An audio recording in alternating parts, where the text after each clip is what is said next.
Okay, sir. So let's get started. Okay. Now we know a little bit about functions, little bit about classes. Okay. Now let us try to, all this will make us a beginner of Python. Whatever we have been discussing so far, we know a little bit how to manipulate very small functions and all that stuff.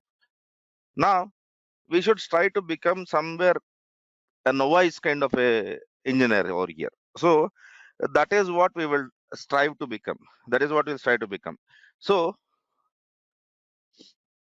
what we will try to do is we are writing code no matter for whatever purposes it is, right? Let it be your use cases, your applications, whatever you are trying to build, all of that stuff. But who will check whether your application is working correctly or not? One way of looking at that is I will test it manually. Okay, right?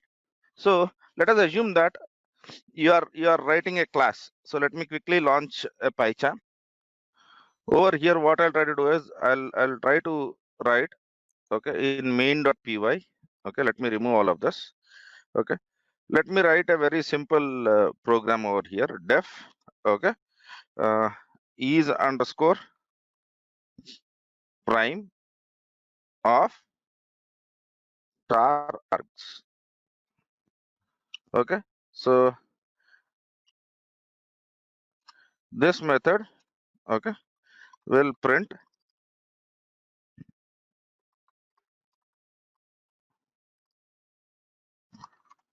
if the number is prime. So let us not even make it complicated. Let us try to write a very simple stuff. Let me try to take the input as number. Okay, right, sir. So now number, okay, and then this number, what it should return? It should return true when prime, false otherwise, right? So I will try to tell that is prime flag. Okay, initially I'll go with the assumption that it is true. Now I'll try to check, okay, for, okay, sorry, for index in range of, okay, 2 to number by 2. Okay, now if number percentage index is equals to 0, that means the number is divisible. Okay, then it is not a prime. So is prime underscore flag is equals to false, and there is no point in running this loop anymore. So let us break out of it, and then at the last I will try to return is underscore prime underscore flag. Am I clear on this, sir? Am I clear on this? Yeah. So this looks like is it looking okay, or there is any problem with this program? Okay. So there are style guides. Okay. So one is let me go over here, and then it tries to tell that, okay, reformat the file. Okay. So my program is looking good. Yes or no, sir? So please try to respond. Otherwise, there is no point in me speaking in the classes. I can give the recorded sessions. Okay. Right. So otherwise, there is no point in basically doing this. Yes, sir. Now, to basically, then we will try to write a program which looks something like, if name is main, if underscore underscore name is equals to main. Sorry.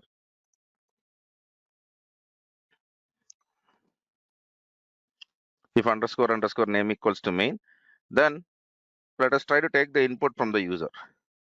Okay. Input.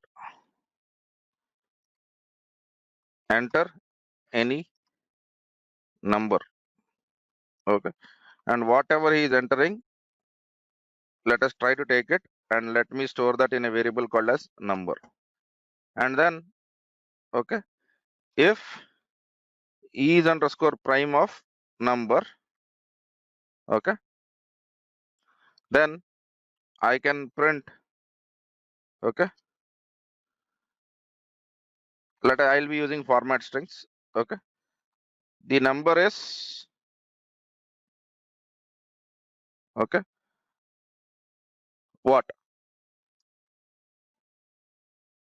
The number is prime, okay.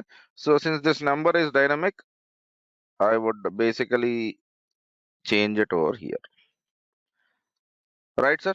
Now, if I want to run this function, it is very simple, okay.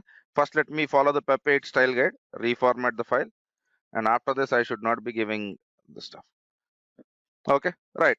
Now, let us see what it has to speak about. Okay, number shadows the number from the outer scope. Why do you want to use them? Try to give a different name is what it is trying to tell. So let me try to give input underscore number, and over here let me change this. Now I'll not have this problem. Yeah. So is the program looking good, sir? Do you agree with me? Is there any problem with this program? Okay, this is how we develop, right?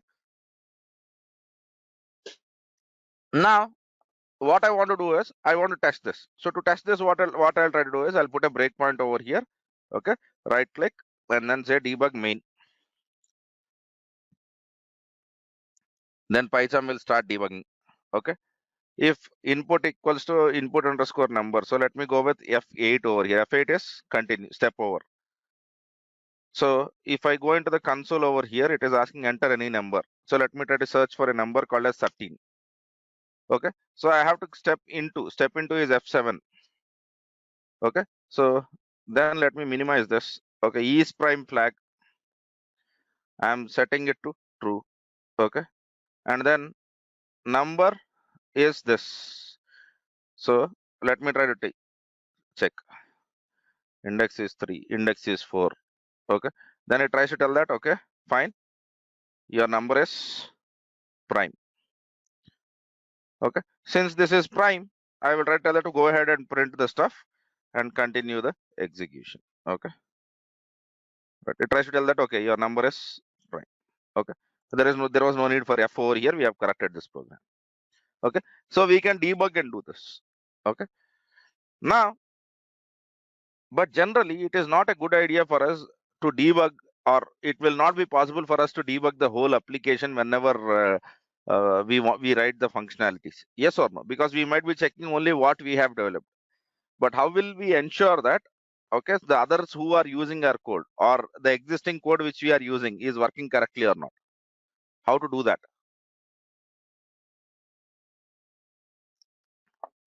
For that, okay, developers follow something called as unit testing. Okay, so in unit testing, what we do is we initially try to write, okay, for whatever code which we develop, we try to write test cases. We try to write test cases. We'll check whether this test case is working correctly or not. If the test case is working correctly, then we will basically try to tell that, okay, since test case is working correctly, my code looks okay. Okay, so as a developer, you are expected to write some unit test cases. Okay, so okay, so let me close all of these notes and let me go to Python. Today is episode 35.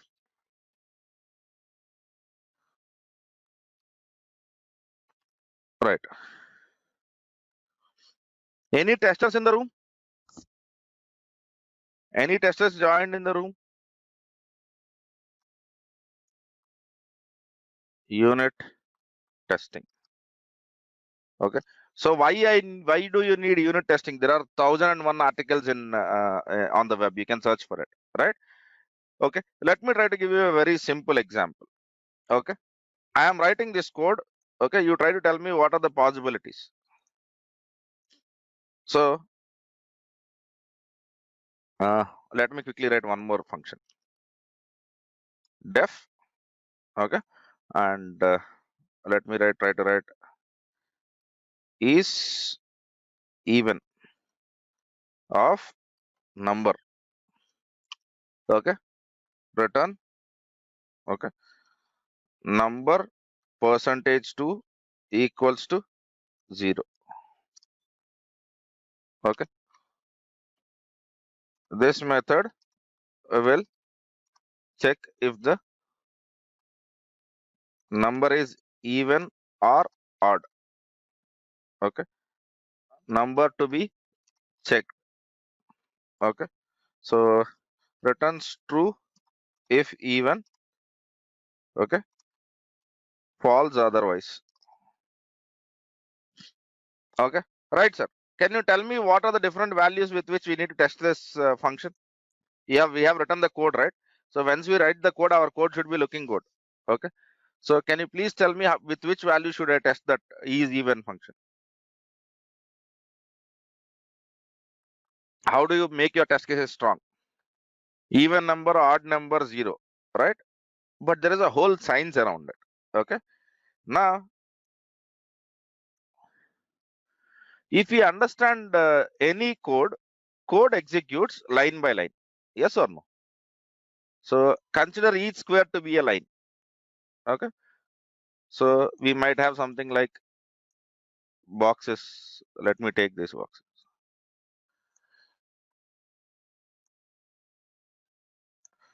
Yes, sir.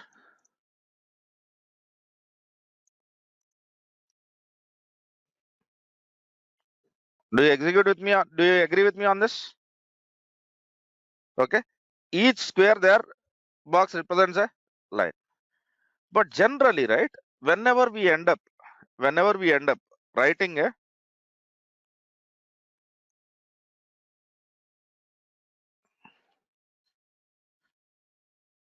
whenever we end up writing a if condition, okay, or any conditional statement that for that matter, okay. So condition will generally lead to yes or no. Okay. If true, do this. If false, do this. Yes or no? Okay. Now, if you basically look out at your code, if it is true, you might have some more square boxes saying that if it is true, execute some lines of code. Okay. So I'm just writing it over here.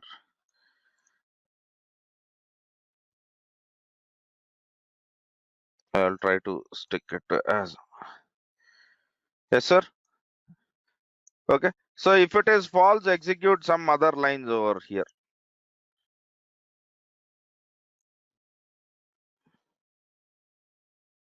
Yes. Now let me basically try to see what happens when you basically write it. Here the condition is, okay, let us simply write if number is greater than 0. This is the condition. Okay. Now let me try to take the copy of that in different MS Paint. Okay. So totally how many lines of code you have? This is 1, 2, 3, 4, 5, 6, 7, 8, and 9. 9 lines of code. Do you agree with me? Yes. Okay, right. So first, let us go with execution path. We have entered, given the input, okay, whatever the code might be, we have given the input of the number, and our number is 100. So is 100 greater than 0? Yes. So basically, what will be executing? We will be executing this line, this line, this one, this one, this one, and this one. Am I clear on this? So if you see line coverage, or you can put this one also. If you see line coverage, so we have covered 7 out of 9 lines. Yeah. So lines covered.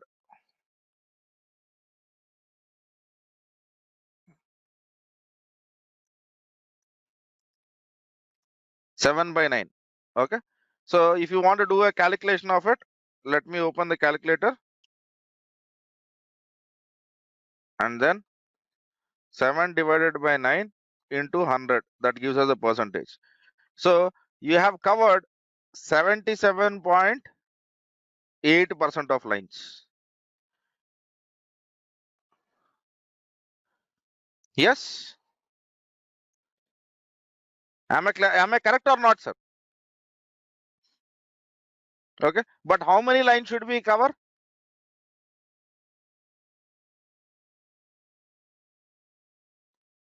We'll be covering 100 lines. So I cannot test only with one value. So what I'll do is I'll try to this time. Okay. I will also try to execute my tests. Okay. By writing one more test case, and this time I'll be using brown color for that.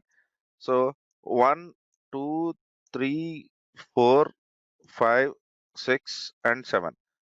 This time I have covered 7 lines. Last time I have covered 7 lines, but the combined lines are 9. So 9 by 9. Okay. My line coverage is 9 by 9. That gives me 100%. So covering all the lines with your test cases, do you think it is important? Yes, sir. Okay.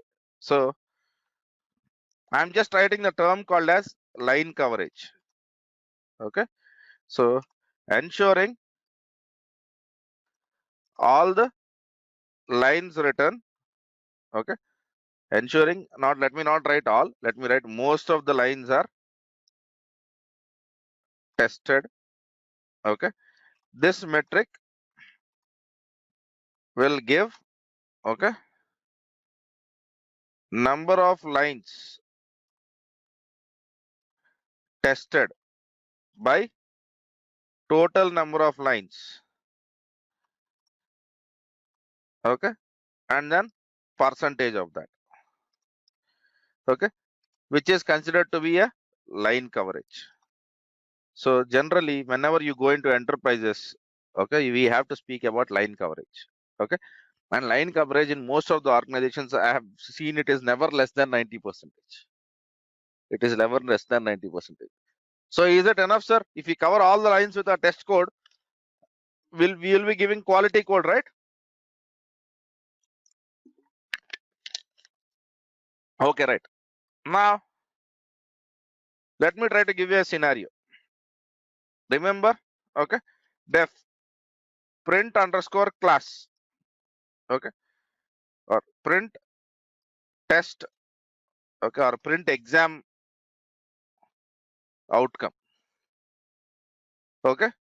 So here I'll give total marks, which is 100. Okay. And then exam whatever marks which you got. Okay. So if you don't give any marks, it will consider to be total 100. So this method will print the, okay, grade. Okay. So grade A, okay, if it is greater than 70% or 80%. Grade B, if it is greater than 70% or 60%. Okay. So anything less than this, let me call it as grade C. My grading system might not be exactly true, but anything less than 60%. Okay. Right. Now, marks obtained. Okay. And total marks. Okay. Returns grade. Okay. So I've written basically if, okay, uh, percentage is equals to marks obtained by total marks. Okay. So if percentage, okay, is greater than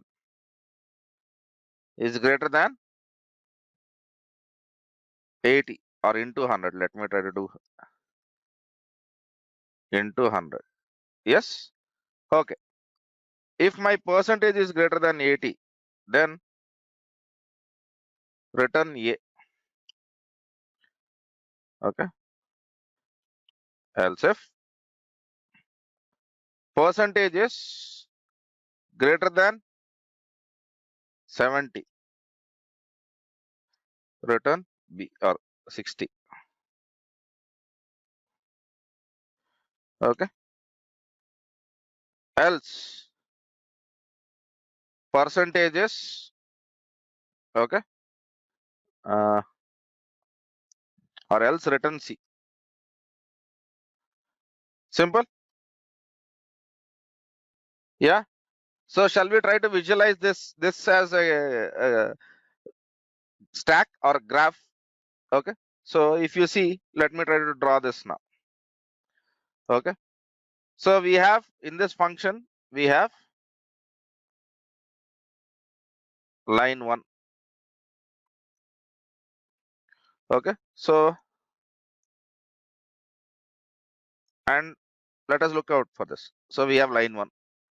And then after the line 1, okay, what is that? Line 1 is percentage, this one. And over here, if percentage is greater than 80 percentage. So here we have a decision to be made. Okay. So let me use the flowchart symbols itself. Okay. Do you agree? Okay. Greater than 80%. Right. So here what can happen? It can be true or it can be false. If it is true, I'm executing one line of code where I return A. Yes, sir? Okay. Right. Now, let me basically try to do this. Okay. If it is not the case, then we will come over here and then if it is no, we are checking one more condition, right? We are checking one more condition over here. Okay. Where we will try to tell that. Okay. Is it greater than 60 percentage? Yes. And this also gives us two results. Okay. One might be true. Okay. Let me write that. This is true. This is false. Right. So if it is true, okay, what is that we end up doing? We end up executing one line of code, which is return, which is return. Okay. And then if it is false, then we are executing one more condition. Sorry. Then we are executing one more condition. Yes, sir. Or we are not executing one more condition. For all of this, we are trying to tell that if it is not this, then execute this line of code. Then execute this line of code. Okay. So here I am writing this is grade A, this is grade B, and this is grade C. Okay. Now here we try to take number and marks. Okay. Or marks and total. Okay. So let me try to give a test case where I try to tell that marks is equals to 90 out of total, which is 100. Right, sir. Yeah. Now what will be executed when I do this?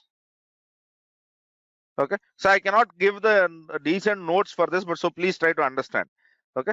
This is our first use case. In the first use case, basically, okay, Let me give a coloring to this. So I'll go with a brown color.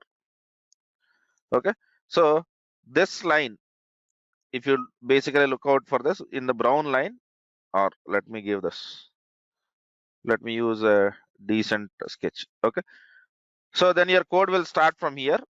It will execute this. It will execute this. It will go over here, and then it will go over here. Yes or no, sir? Totally, how many lines of code do we have? 1, 2, 3, 4, 5, 6, and 7. Out of 7, how many? We have covered 3. So line coverage is 3 by 7. So that is not enough. What we will try to do? We will try to take the next use case. So let me try to basically take the next use case. In that use case, I'll be trying to tell that my marks is 70. Okay. And total, let me give 100 itself. Okay. So this time, let me give the orange line. Yeah. So I'll start my execution over here. Okay. Marks. Okay. It is not 80. So it will go over here. Then, yeah, it is greater than this. And it will come to here. Yes, sir. Now, do you agree with me on this? Okay. Now, obviously, if you combine these two things, we are doing a decent job, but that is not enough. So we write one more condition. And this time, let me first write our, okay, marks equals to 50, total equals to 100. Okay. Then one of our tester tries to tell that, guys, you are testing all the happy paths. Okay. Your program is working good whenever you give positive test cases. Okay. Now, in this case, what happens? It will go over here, it will go over here, it will go over here. And now, this strange tester will come to us with all of his work experience. He will try to tell that, okay, I am going to give this output. Tell me what happens with your program.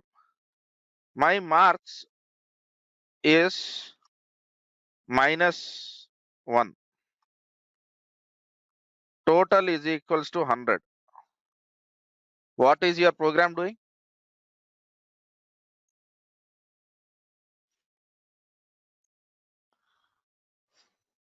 It will give me grade C. Is that correct? Okay. Then he gives us one more wrong test cases. Right? This guy is very good at testing. He tries to tell that my marks is equals to 101 and my total is equals to 100. Is this possible?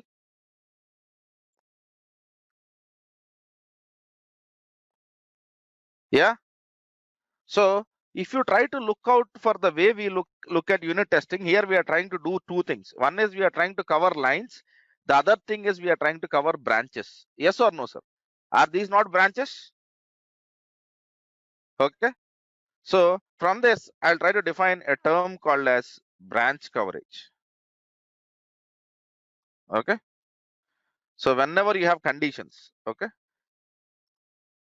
branch coverage, okay, will check for the coverage of branches. Okay. Remember, a branch gets created on every condition.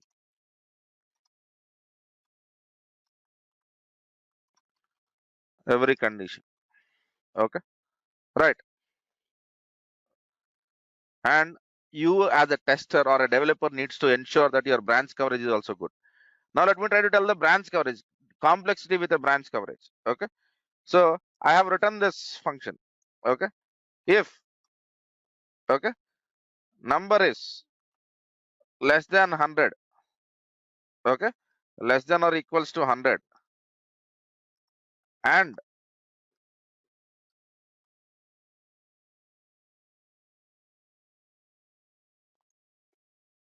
number, okay, is greater than or equals to 70. How many conditions do we have in here, sir? You can call this condition as P. You can call this condition as Q. Let us go back to our good old truth tables. P, Q, right? P and Q. Okay. So in this, how many conditions will we get? Right. So here, true. P is true and Q is true. Then P is false, Q is true. Then P is true, Q is false. Okay. And then false and false. Yes or no? So if you have written two AND situations, then how many branches will we get? 4. If you write 3, we get 8. So writing too many conditions within one if statement will create lot of branches. Yes or no, sir?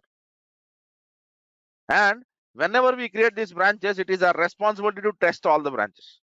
So now to test this program, what I have to do is I have to take a data set in such a way that my number in all of those sequences. So then my branch coverage will be 4 by 4. Otherwise, it might be 2 by 4. You might be covering all the lines, but you might not be covering all the cases. Am I clear on this, sir? So the last one is symbol coverage. That doesn't make much of a difference over here, but I'll try to speak about symbol coverage at a later point of time. So it is extremely important. Okay.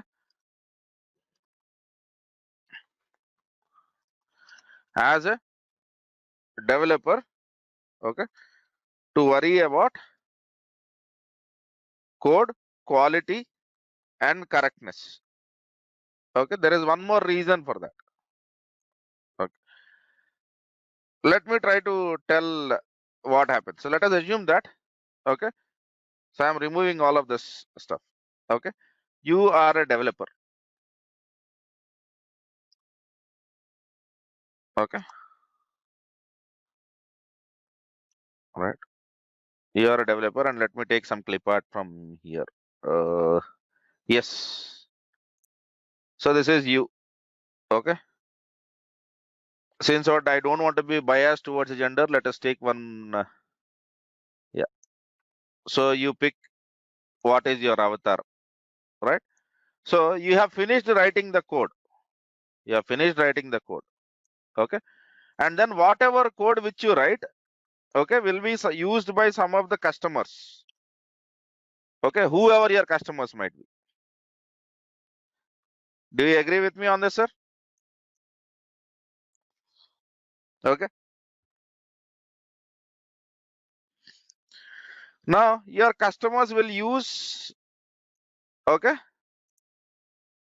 whatever application which your organization is developing, whatever application. So your customers are application which is hosted, okay, hosted or installed.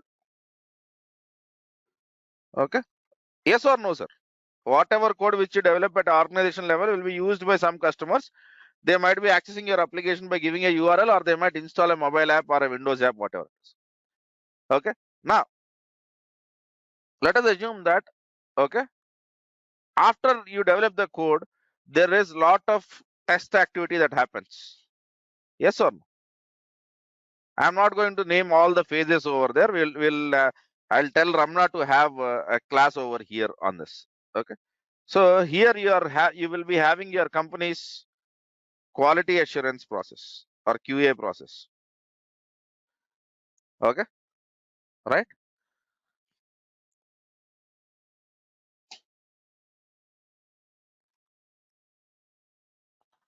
So what is this, sir? This should be something which is extremely cautious. This is called as bug. Okay, bug is a defect in software. Okay, right. Let us try to see if the bug is found by your customer. Okay, if the bug is found by your customer, the cost to your organization is extremely high because you have to write the code, the whole quality assurance has to happen, and then develop, and then you have to make a new release to your customer. Yes or no?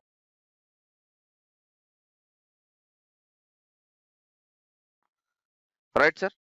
So it is better that our quality assurance team finds these bugs, not our customers. Do you agree with me on that?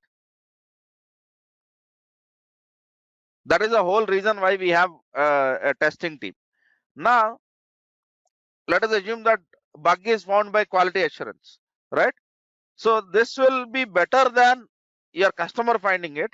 But the problem is you have to stop working on whatever you are working. You need to rework and you need to give a release again. So is there a rework? Is there some time lost? Yes.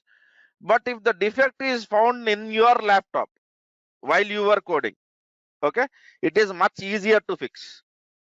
No time wasted. Do you agree with me on this?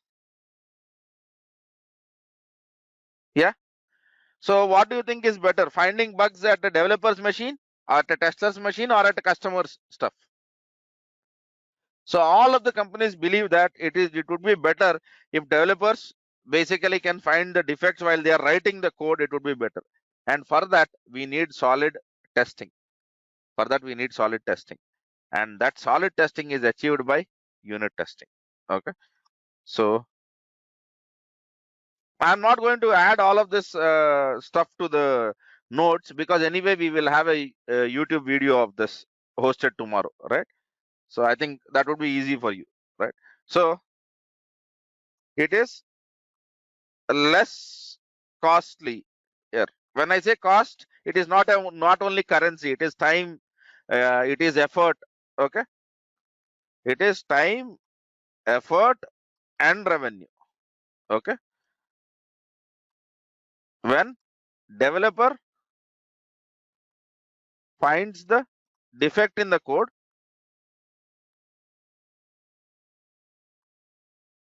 while developing, okay, rather than QA, quality assurance engineer, finding it. Okay, QA finding defect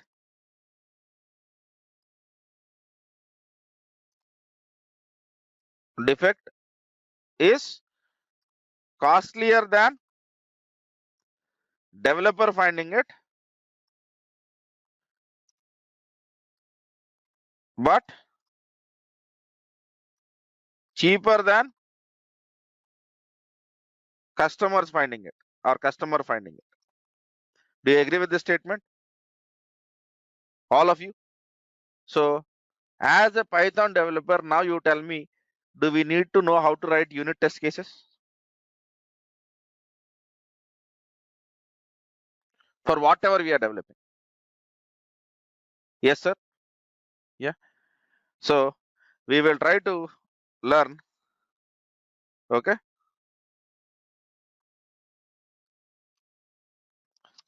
Testing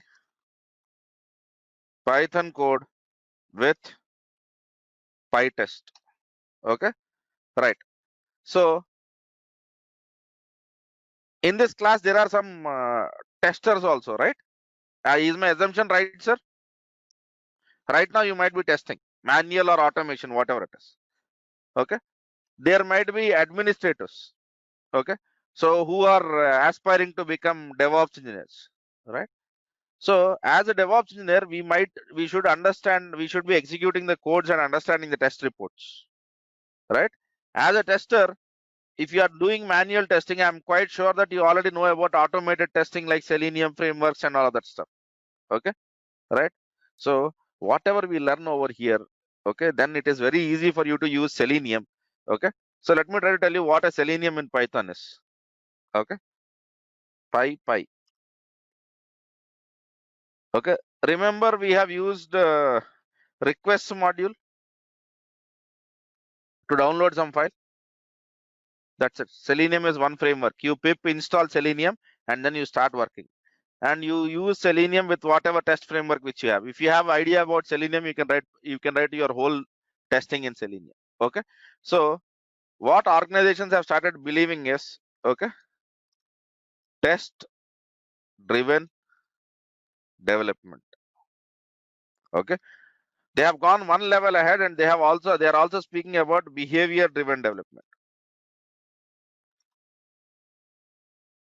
Okay, so initially we'll start understanding about PyTest. We will definitely do test driven development and behavior driven development as we proceed with the next concepts of Python. Sounds interesting, sir? Yeah. So let us not stop at core Python or advanced Python and these kind of naming conventions. Okay, let us become literate with Python so that we can be useful to our organization. Okay. So let us not measure Python. How much of Python do we know, or how much of programming do we know? How much useful are we to build applications? That is how we should measure ourselves. Right? Good, sir. So today I have to stop the class at here. So we will continue unit testing with Python from our next class, and also we'll combine that with the other components of Python which we are trying to learn. Thanks for watching. For more videos, subscribe our channel and click on bell icon.